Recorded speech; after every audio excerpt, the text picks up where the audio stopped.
register and soda in the aisle. Starting next week, SNAP shoppers in South Carolina can't buy them anymore with those benefits. So here to explain everything, we have Connelly-Anne Ragley with the Department of Social Services. Good to see you. Hi, good evening. Great to be here today. Yes. All right. So let's go ahead and break down these changes. All of this happening on August 31st, right? Correct. So a week from today, roughly, we will implement the Healthy Food SC program. And what this is a demonstration project that has been approved by the U.S. Department of Agriculture. We're one of 23 states that is doing this initiative to try to encourage SNAP households, or those households receiving what used to be known as food stamps, to make some healthier choices when they are purchasing at the grocery store. And yes, we are one of 23 states. I know that's been a lot of questions. Every state that's participating in this national program has their own specific things that are prohibited. So just because something may be prohibited in a state where one of your friends or family lives does not mean that it's prohibited here in South Carolina. Okay, so let's talk about the items that are going to be prohibited here in the state. Sure, and so all of this comes from an executive order that was issued by Governor Henry McMaster in the fall of 2025, directing the Department of Social Services to move forward with this plan.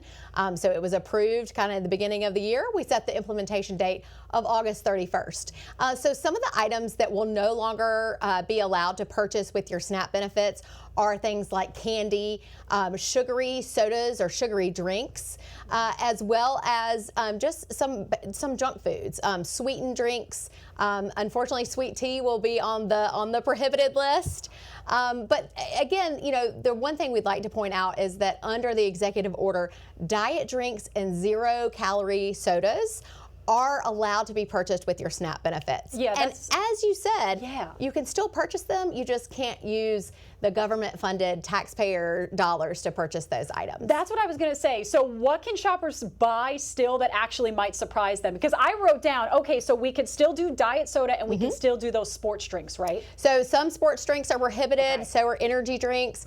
We have a great resource that our team has put together at healthyfood.sc.gov. I would encourage everyone to look at it if you go to our main page at the DSS website and see it. But some of the misconceptions out there, because we have a lot of folks that like to spread information or believe everything that they read on social media and not trust, you know, those verified news organizations and resources. So one of the things is, you know, you can't buy your child a birthday cake. No, that's not the case. You can't buy ice cream for your child's birthday. No, that's not the case. That's fear mongering. That's people spreading misinformation. But I will like to shout out the retailers of South Carolina. They have been working over the summer, working on this program, updating their computer systems to make sure that there are no glitches or no issues on August 31st when this program rolls out. So I really think it's important to shout out our retailers because they really have been working hard to come into compliance with this. Let me ask you, what would happen then with those retailers? So if somebody goes in at checkout, and then would there be a scan? Would there be something that pops up on the register? Sure. So one of the things that is really important to keep in mind is we at DSS at the state level are responsible for determining the eligibility, aka who is eligible to buy these items, who is eligible to receive SNAP benefits.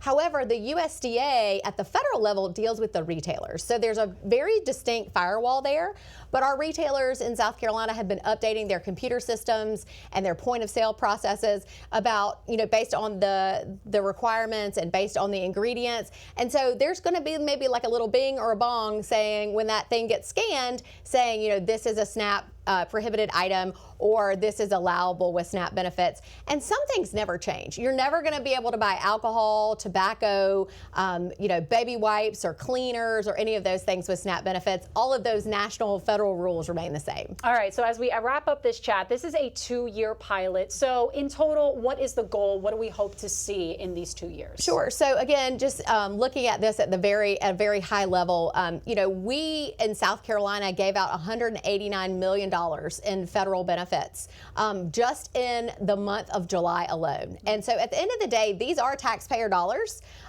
These are, you know, the SNAP program right now is 100% federally funded. So these are dollars that are coming from Washington, D.C. And the real hope is to educate families and to try to encourage them to eat healthy.